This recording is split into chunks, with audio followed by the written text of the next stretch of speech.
phenomenal woman, Sharise Erby-Castle.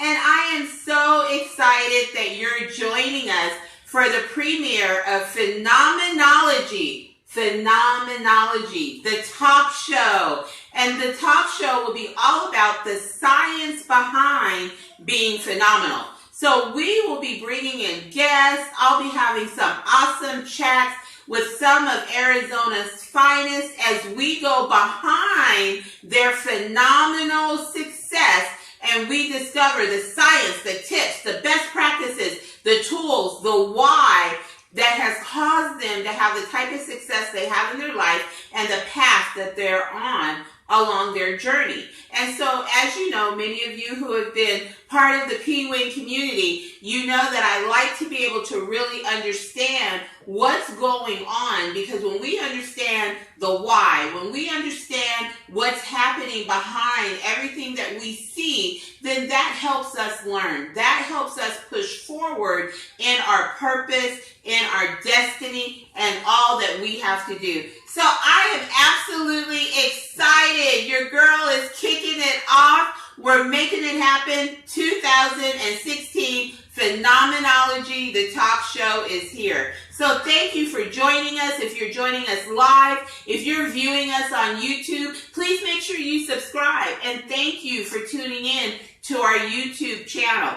So today, I am beyond excited, not only because it is our premiere, but I'm kicking off Phenomenology in a family affair matter. And so I'll introduce my guest in just a minute. But as the title said, as you tuned in, don't do it without me, Lord. And the reason why I chose that title is so often we have a movement, we have greatness that is all around us, and we're kind of standing on the sidelines. We're kind of checking it out. Well, as we go into 2017, which is why I wanted to kick off the talk show before the new year came in, I want us to adopt a mindset that, Lord, whatever you are doing in our land, whatever you are doing in the community, whatever you do, Lord, don't do it without me. I want to be right there. I want to be on the front line. I want to be part of what you have stirred up. I want to be part of what you have going on, Lord. So don't make a move without me. Don't pass me by, because I want to be there and I want to be a part of it. So today's theme, we're going to be talking about what happens when you kind of stay on the sidelines and you see some opportunities pass by, how you can choose not to jump in because you think something is too good to be true, and how that can impact you and affect you. So as I said, I'm really happy that today is a family affair. My very first guest is none other than my older brother. Did I say older? See, this is the only time that I get to really have this type of fun. My older brother, Carlos Tolliver. So he's with me today, and we're going to talk about his story. He's a businessman. He's a longtime entrepreneur, and there's some life lessons that he has learned along the way. And it's those life lessons that really help us propel into our destiny and be able to walk out our promise. So these are integral. Did I say integral? Integral to our success. And so he's joining me, and so I'm excited about that. So hello, brother. Hello. I'm not old by any stretch of the imagination. You are older than I. I'm young. You may be old. I'm not old. Now, this is what happens when you have your brother on here, okay? So he doesn't want to accept the fact that he is aging, but you're aging gracefully. I'm a little past 100, and I'm only midway. And it's all good. Speak it. I am mad at you. I'm not mad at you. So I believe and I join you in that theory. So you are on the Phenomenology set. And so I'm glad that you're here with me. So tell our P-Wing community, let's just kind of jump right into it. So I said that you are a longtime entrepreneur. When we talk about serial entrepreneurial people and having a serial entrepreneurial mindset, you're somebody that comes into my mind because we've been along this journey for a while. I talk about our mother quite often. She was a glass shattering woman. She was entrepreneurial minded. She was a business driven woman.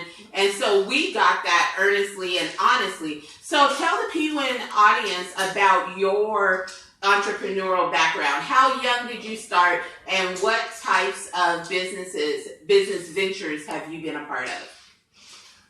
Actually, my grandfather, Dave Gray, was my first example, and there was a family friend named Woody. And he had a landscaping business, and my grandfather was a gardener for a doctor. So that was actually my first look at entrepreneurship. And there was an uncle who actually owned some real estate. So I was always around men that some was legal, some was a little illegal, but they had their business going. So I was always around men that were very entrepreneurial, and even the men that weren't entrepreneurial had a fantastic work ethic. My stepfather never missed a day of work in his life. Matter of fact, he actually almost cut off his pinky, and they had to make him go to the hospital, to sew it back on. But he was always at work, and there was some issues there, but he was always at work. So I grew up with men that had phenomenal work ethics. So I was raised to work, and work was always, you couldn't call yourself a man if you didn't work. You had to work. So okay, wait a minute. Say that again. So you had a strong work ethic, and you could not. Just say that one more time. If I'm not working, I don't feel like a man.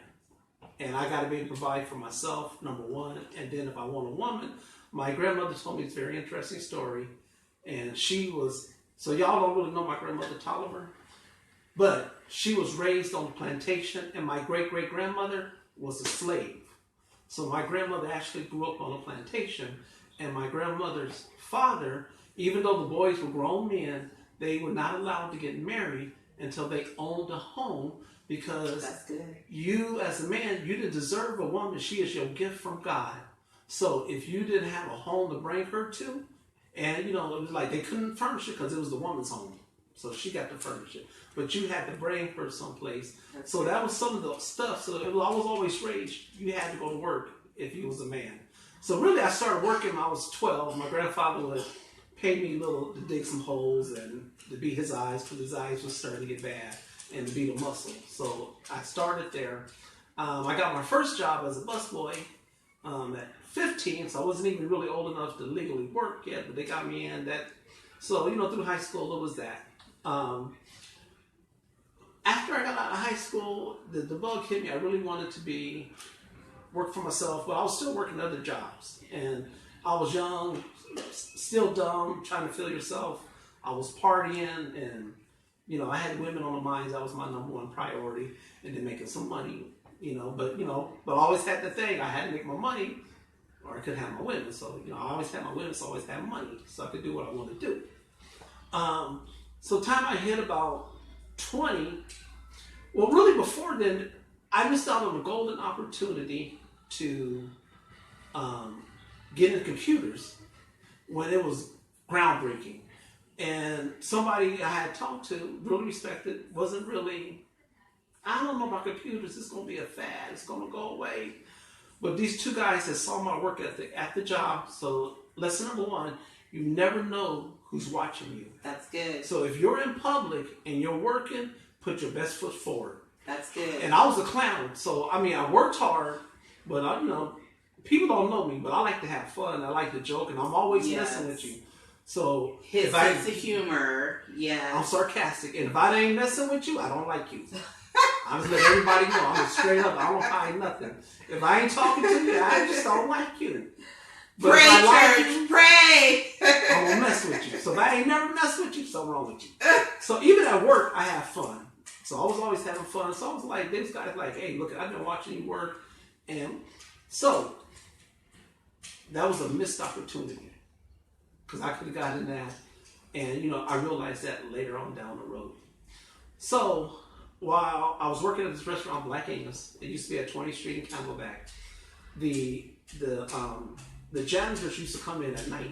And so I got to know them, and I was listening to how much money they was making. I was like, oh, that sounds pretty good.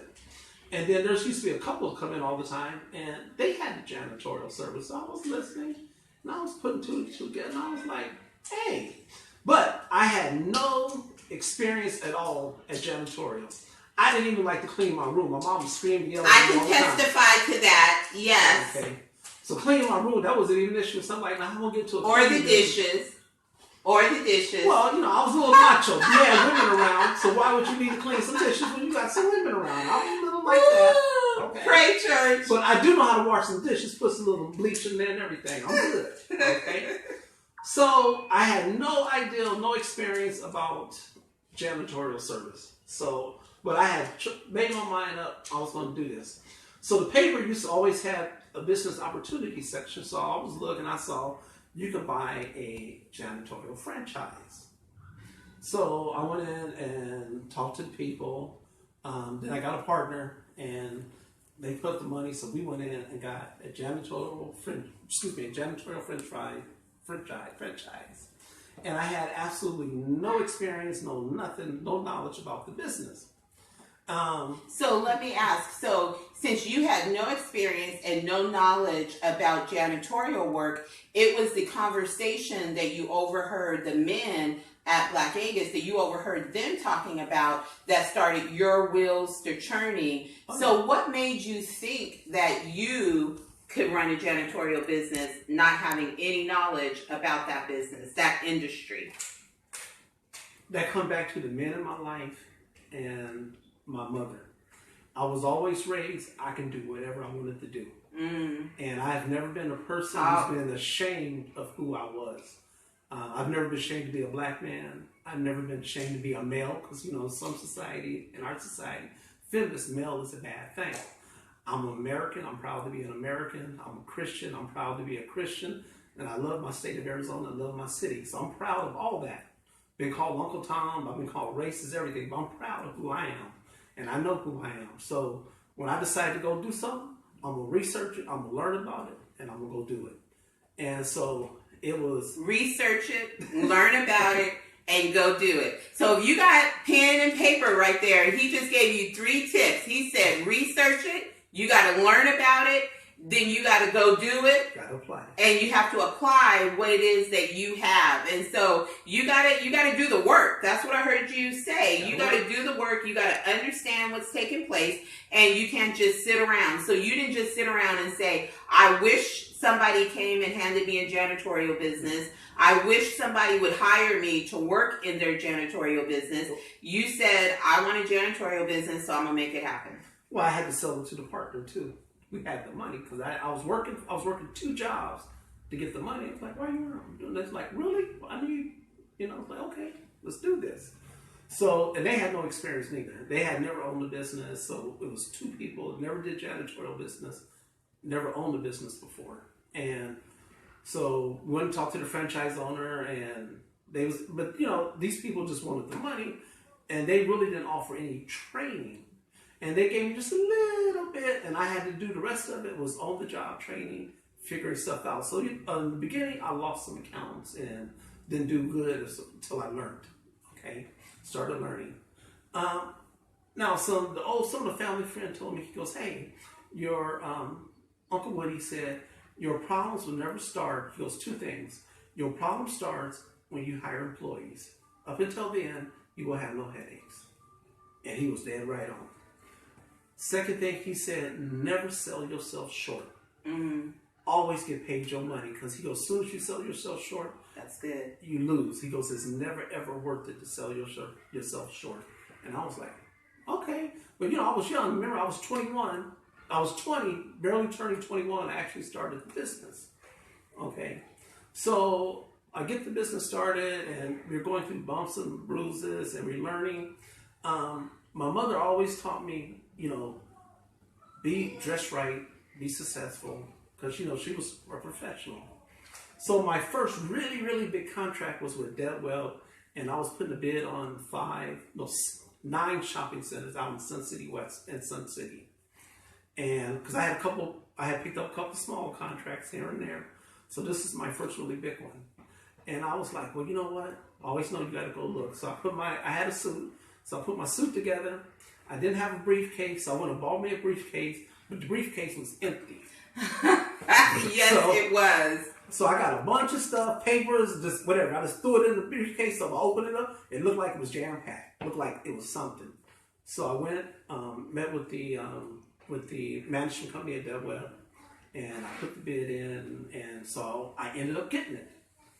So a little bit later, the guy come back to me that gave me the managing partner there. He said, hey, I want to talk to you. And I said, yeah. He said, come in. He goes, I want to tell you the reason why you got this bid. And I said, oh, okay. He goes, your bid was right in the middle with everybody else's. But he said, I actually have more experience than you. But he goes, I'm going to tell you why I gave you this opportunity. He goes, and he was a white man. And he was like, first of all, there is no equal opportunity here. I don't have to do anything. Okay, because I have no quotas to meet. He goes, but you know what? He goes, you were the only person that came in and put a bid in that came in a suit. He said, you presented yourself very well. And he goes, you're a young black man. And he goes, I want to help you to work only 6 months out the year, and the other 6 months be on the cruise on the beach someplace. That's good. That's good. So part of what he said to you is you showed, not only did you show up, but you showed up ready to do business. You showed up, what we would call today, you showed up and represented your brand and your company and what you needed to do in order to get his business and execute the contract. But your showing up that day that way ties back to the advice and the mentorship that you received up until that time. That is correct. So what I'm hearing is, again, the importance of mentorship, the importance of being surrounded by people who will sow seeds into your life, who will bless you, who will help you along your journey, because when it's all said and done, that's what you relied on, because you didn't have all the knowledge, you didn't have all the wisdom. You were 20 turning 21, but you had a dream, you had a promise, and you knew that there was something greater. So now I just need to execute it. And since I don't have my own experience, let me rely on the experience of my mentors and those that were around me. Oh yeah, but I have to say all this. I'm hard-headed too. I'm a hard-headed individual. So Boy, do I know that. Yes. But yes. you know, so some stuff sunk in, some stuff didn't. But what I always had is I don't quit. That's good. Now you may knock me down. The most I'm gonna take is the 8 count, but I'm gonna get up. That's good. But I ain't gonna stay down. Now I admit I done took an 8 count a couple times. But I'm always gonna get up, and I'm gonna get up fighting. So I ain't gonna stay down. That's good. So let's fast forward. So there was the janitorial business, and then you did some wholesale with cars. Did wholesaling with cars. I used to walk around with $3,000, $6,000, $7,000, $8,000, $9,000 in my pocket. Because we always had to have money by. I had a lot of money. Not a lot of money. It was all profit because I had to float money around every once in a while. But I had money.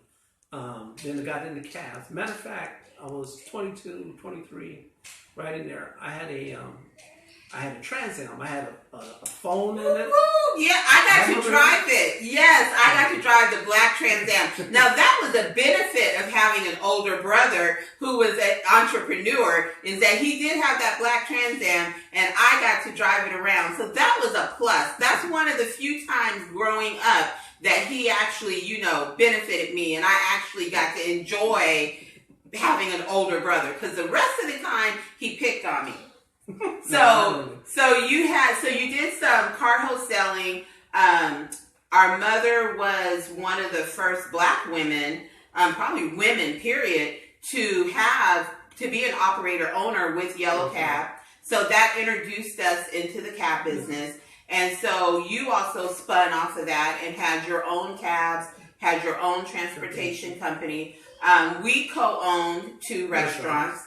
And so we went through that. If you came to my 5 B's of Next Level Success, Next Level workshop, you heard me talk about us being co-owners of 2 restaurants, because that was a learning experience for both of us.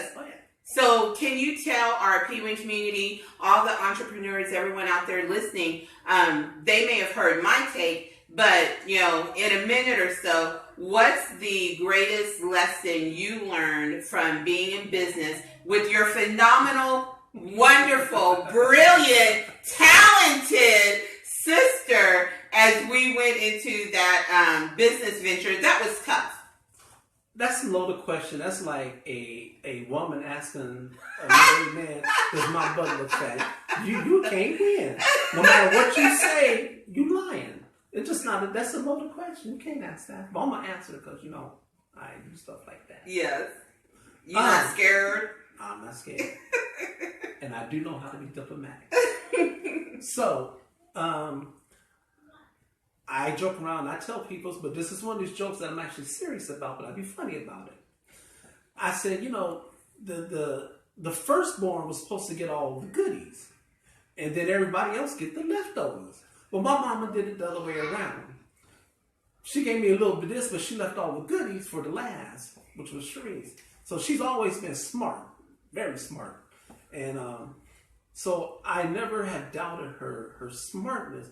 But she's also a woman of faith, and everybody has dealt with her knows she really has a lot of faith, and she trusts people. She'll look at somebody and say, "Oh no, they're good." And I said, "No, they ain't. That person's rotten." No, bye, see you. But she's like, "No," she'll take that and really hold on to it. So in business, we butted heads, and just a little bit. And so you know, when we butt heads, always here's what I always look. When she gets something, she's going to be the best at it. So if I think it's something that she's not getting, I'm not going to, the way I handle it is, all right, we'll see. Because my mom used to always have a saying, oh, because me and her butted heads a lot. She used to tell me, oh, okay, well, keep on living. And then we'll talk about it. And still to this day, we still talking about a lot of stuff she told me to keep on living about. Because now I don't know, what was that, 24? Yeah. Oh. So at 24, I'm going to be 24 in February 15th. You know, I know you don't believe that. I'm a Valentine's Day after, you know, I'm a lover, can I say? So, 24, anyway. So, you know, I know she, so I have a lot of faith that if I give it over God and just nudge her every once in a while and make my point, not make her too mad at me, so she won't cut the brother, she'll see it.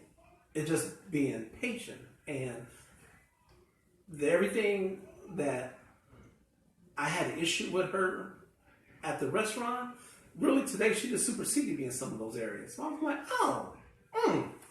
I think she didn't got up on me. So I told her one day I was mad because my other older brother, younger. We are both younger. I said, you know what? Y'all making more money than me right now, and that can't be because I'm the youngest, the elder statesman. I said I can't have y'all making more money than me. So I said that has got to change.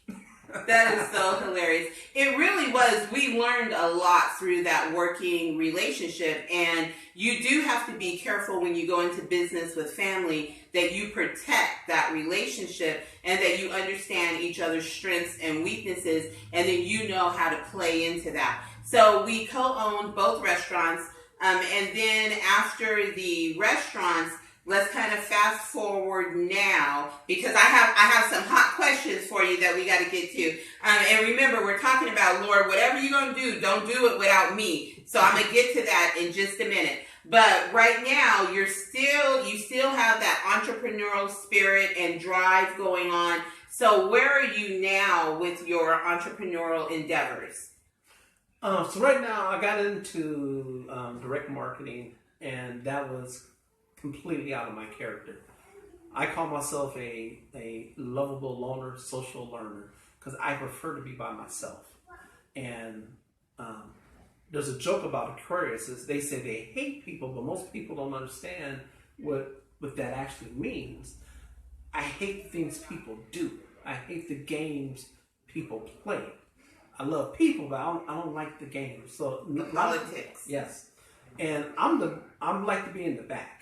I'm not a person who wants to be upfront, talking, and yakking me. Because whatever I got to say, I can say it in 30 seconds and I can be done with it. I don't have to elaborate.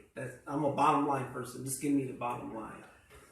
So that kind of helped bring me out of my shell because I was working with people and I had to learn how to pass belief, how to sell people stuff. Okay. So I got out of that and I decided, you know what, I could do this myself.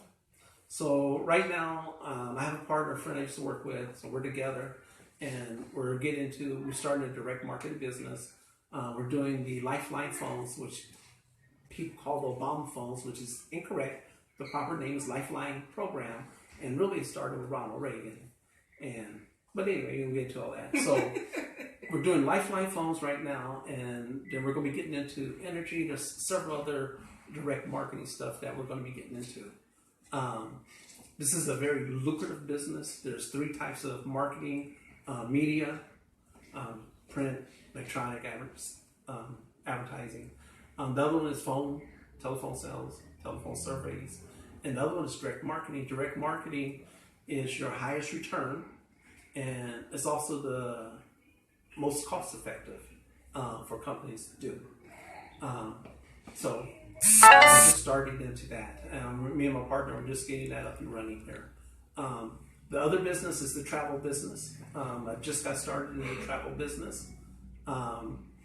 And actually, my sister, she actually talked to me about that, I think back in May.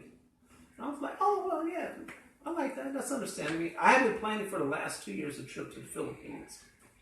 So one day she comes to me and she says, hey, you need to really look at this because it'll be a good thing for you doing your trip. And I was like, well, okay. I said, well, I listen. She was, well, you know, the platinum is $300. I said, $400 on it. Well, you know, and you got paid. I ain't got time for that because I got to do something. Stuff was rough. It was rough at the time. When you're an entrepreneur, there's some lean days, and this was a lean period. And so she kept talking to me about it. She goes, well, I said, tell you what, when I get back from my trip, I'll look at this. She was like, no, you need to do this now because it can book you, it can help you on your trip. I was like, no. And so my trip was scheduled for October 30th. I was going to spend almost 3.5 weeks in the Philippines. And so I was like, yeah. So I got to thinking about it. And I said, well, you know what? This is my sister. I know she's not going to tell me nothing wrong. But I don't like getting off money. Because I'll make a penny, give you some change. Because money's been tight the last few years. So, I don't want to give it up. So I was like, well, you know what? I'm going to trust her. And I said, the only reason I told her, the only reason I'm doing this, because you're my sister, because I'm not sold on this at all. But you said it, and you're my sister, and I trust you, so I'm going to go ahead and plug down this $400. And so I did. And as far as that travel, I was sold. That was one of the best $400. Matter of fact, I actually, the $66 a month you have to pay to keep, unless you get your 3 people. You get all that later.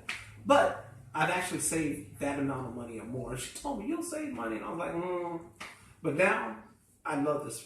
I love the program. And now I tell everybody that if you're doing any kind of traveling, or if you want to do the traveling, you need this.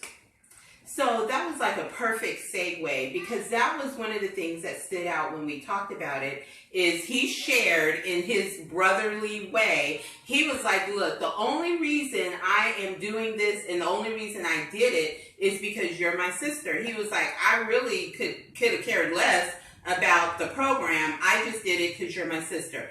But as you went to the Philippines for 3.5 weeks, you were able to book your rooms right there. You were able, right on your cell phone, you were able to use the back office, use your wholesale travel to book all your flights, your hotels, everything that you needed to do. And so then one of the things he said to me is, I don't think I could travel without this.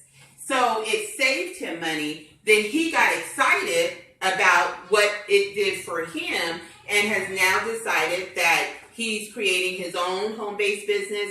He's creating his own team with the travel component. And, he's going to take that to the next level. along with his direct marketing business. But what really leaped into my spirit is our theme for today. Whatever you're doing, Lord, don't do it without me. Because how often are we presented with opportunities? God will present us with an opportunity, and it's what we need. It's what we've been praying about. It's what we've been praying for. It's what we've been contemplating, what we've been spending years talking about. God presents it to us, and we miss it because it doesn't necessarily come the way that we thought it would come. So when you hear me say that, how many opportunities do you think you've missed in life because they didn't come the way that you thought that they would come? Oh, they come the way you. God is very interesting. The first one, when I was 18, the computers. Yeah. That was one of their first opportunities. I was the state kickboxing champion here. I loved to fight, and yes, that was another opportunity. He had me in chokeholds. Man, yes, she's still here, so it couldn't have been good for her. And I was fast. I won the district here, and when I was in elementary school, so I played football. So there was a lot of missed opportunities, a lot of bad decisions. But God, along the way, He always gave me something that I like to do, and I would grasp onto. So it may not be the exact way you want it, but that's good. He will put that carrot so that you go. Because He's not going to give you something that you are not equipped for. So anything He gives you, you are equipped to do it. Okay? You may not know it, you may not feel it, but you are equipped. So I can't say there's been nothing, the missed opportunities. Right. I've always been equipped. I share with her. I have, over the years, I've passed up at least 50 trips to Mexico. I passed up 3 trips to Europe because I always had other stuff going on, and I was like, well, I'll get to that, I'll get to it. And 30 years went by. Didn't get to it. That's good. Okay. That's good. So when this Philippine trip came back up again, the money wasn't there, and stuff wasn't right. And I was like, they was like, well, you gonna still go? I said, you know what? I'm gonna go. And I said, I've always walked away from stuff like this because stuff wasn't right. And I said, this time I'm gonna trust God. And I told them, I don't know. I'm gonna go. So I'm gonna just go 8,000 miles. And all I had was a ticket there and a ticket back. And didn't have no place to stay, nothing. And a travel app on his phone. Well, no, that was before that. Yes. And yes. Then, but when I made that decision, God, right. The rest fell into place quick. Okay? Once He made the decision. Yes. You got to make that decision. So you made the decision, and then you took action, and then everything else fell into place. God did His part. He went above and beyond on this part, really. Amen. If anybody knows about God, he goes above and beyond. Amen. So yeah, I got there and I didn't really know how to. You showed me a little bit how to use it, and I was like, oh, okay. And I fell in love. I will never not travel without the vortex again. It is amazing. So if you do travel, so here's a commercial. If you travel, if you're looking to make some additional money, $1,500 to $2,000 a month, but if you travel, you need to be a part of Surge 365. You need to talk to your girl and let me know, and we can get you connected. You can save money. We are leaving so much money on the table. Travel is the largest industry, and it's $8.1 trillion. What I had to say to myself, what I said to my brother, and what I'll say to you is how much of that $8.1 trillion is bookable in your bank account? How much of that money are you realizing in your bank account? We have to be wise, smart businesswomen and businessmen. You must be a part of the largest industry on this earth. So give me a holler, connect with me, and I'll get you connected. Give us give us a holler. And we got you. No matter what, we got you. See, See, that's just how partnership works. You all have an inside track today into my personal relationship with my brother. But we got you. We will take care of you, and we will make sure that you have the experience that Carlos has had, and at the same time that you're earning passive income, and you only have to apply maybe 6 to 10 hours a week in order to get that passive income coming into your bank account. Now, back to, thank you for the commercial break, back to phenomenology. So I have some questions for you. So I'm going to call these my rapid fire questions, and I do not send these questions out ahead of time. So this is literally off the top of your dome, right? So here we go. Question 1. What has brought you the greatest joy in your life? Oh, well, success. God has done a lot, and as a male, and I talked about this earlier, I've had times when my manhood has been crushed, and I've had times where it's been egotistical. But I actually like to give back to people. People don't realize that.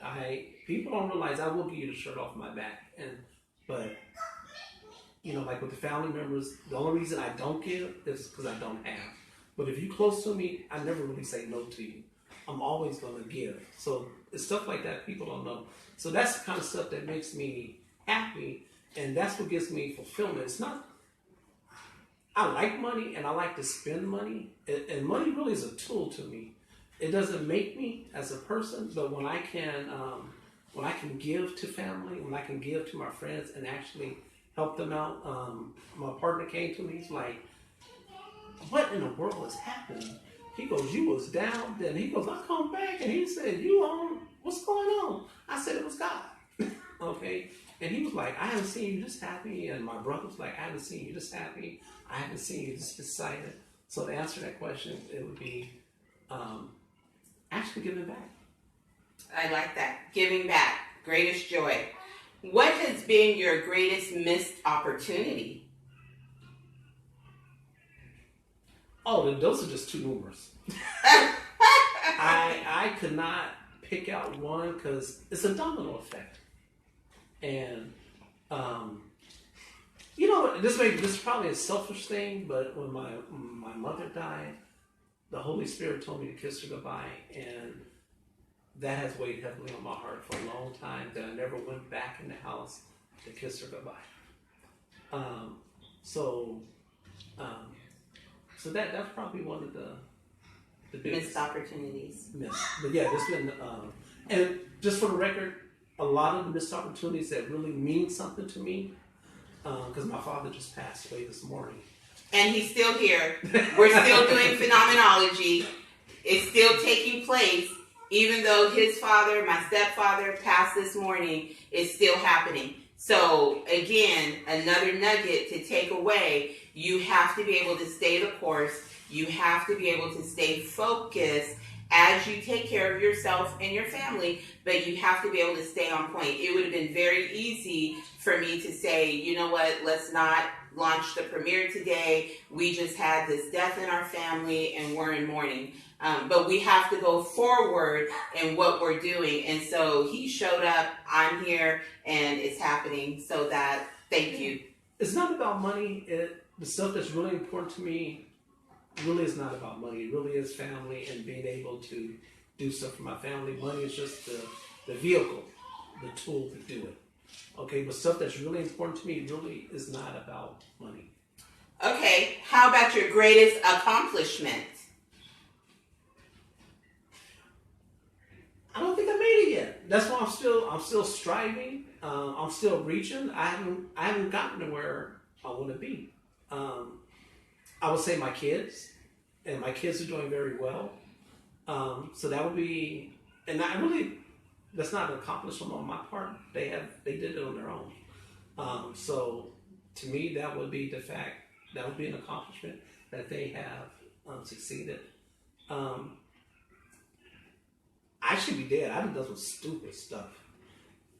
Really, I should be in prison or dead because I've done some stupid stuff. So the fact that talking to you right now is a testimony to God. Amen. I can testify to that. Hallelujah. Okay, last question. So we all have something that we've had to overcome, and you just touched on it a little bit to get to this point of where we are today. So for the Peeling community, for people who are listening to us, and they may be going through something and they feel that it's insurmountable, they're ready to give up, can you share one item that you've had to overcome in your life that has allowed you to be sitting here with me today? You overcame this obstacle, you overcame this challenge, this generational curse, and because of your ability to persevere and overcome, you're here today with your wonderful sister on Phenomenology, the talk show. What overcome? Me. My biggest, I had to learn to get out of my own way. That's good. And trust God. Trust people around me, because God puts people in your path. He puts people around you that's there for you, and you got to be able to listen. I've had all kinds of people speak to me, white, black, male, female, gay, straight. I've had a lot of people pull me aside and say, you know what? There's something I like about you, and I'm going to share something with you. Okay? And, there was times I just didn't receive it, but later on, the seed was planted. Right. And it grew later. So one of the things I would say is, because I spent a lot of time beating myself up. I guess I really shouldn't put this on tape, but I didn't thought about suicide, all kinds of stuff, because there's been some rough times. So don't think there ain't been no valleys, and there's been some peaks. Okay. But I never quit. And I never quit. I had to learn to forgive myself, forgive others, and trust God. And if you can do that, you can make it. And you got to have faith. I've always had hope. Always had hope. And so if you do that, and foundation of faith is hope. So if you don't have no hope, you have no foundation, and your faith will crumble. And I've always had hope that I will make it and succeed. So like I said, if you knock me down, I will get back up. I may take an 8 count, but I'm going to get up. You ain't, I tell people, you're just not going to hand me a butt kicking. I like that. Because if you think you're going to jump on me, it's on. It's on. Well, awesome. Thank you so very much. I'm actually excited. So what he just said is, look, and somebody ought to hashtag 8 count. That should be our hashtag of the day. Hashtag 8 count. Because he said, look, I may fall down, I may get knocked down, and you might get an 8 count on me, but I'm going to get back up. Because I don't want God to do anything. I don't want him to move. I don't want to miss what God is doing in my life. I don't want to miss what he's doing in my community. I don't want to miss the promise. I don't want to miss the destiny. I don't want to miss my children growing up. I don't want to miss the legacy. I don't want to miss all that is around me that's flourishing. I want to be in the midst of it. I want to thrive. I want to thrive. I want to be a part of the greatness. I don't want to be left behind. So in order for me not to be left behind, I got to show up. In order for me not to be left behind, I have to be able to have mentors around me who are guiding me. In order for me not to be left behind, I have to have a phenomenal sister. In order for me not to be left behind, I have to take some chances, and I have to recognize when God is bringing me exactly what I prayed for, even though it may not look the way that I thought that it would look. And so what I want to leave you with, first of all, I want to say thank you for joining us for this premiere of Phenomenology, the talk show. What I want to leave you with is that 8 count mindset. No matter what happens in your life, no matter what you have to overcome, no matter how hard you hit the ground when you fall, don't allow that count to go beyond an 8 count. Get back up and continue to do what God would have you to do. Get back up and keep fighting. Get back up and keep pushing. Get back up and keep praying. Get back up and keep doing exactly what you need to do to be the man and the woman that God has called you to be. So thank you for joining us for the premiere of Phenomenology, the talk show. We will be back We have the holidays coming, but we've gotten started. We're going to continue. We will come back the day after Christmas. We'll come back the day after New Year's. Stay in touch with us. Make sure that you connect with Phenomenology, the Facebook group. Our staff will get you access rights to that group. In January, we will be broadcasting live from the Phenomenology Facebook group, so make sure that you join that group. Please feel free to share this video with your network. People need to hear what Carlos had to say today. Somebody will be encouraged and will be helped, and that they will not stay down longer than that 8 count. And I'm going to go look on Facebook. I want to see some hashtags 8 count on Facebook, because we are speaking that we will get up, we will not stay down. So stay tuned, stay with us along this journey as Phenomenology, the talk show, continues to grow and evolve and be your #1 spot to come to understand the science behind being phenomenal. Love you. God bless.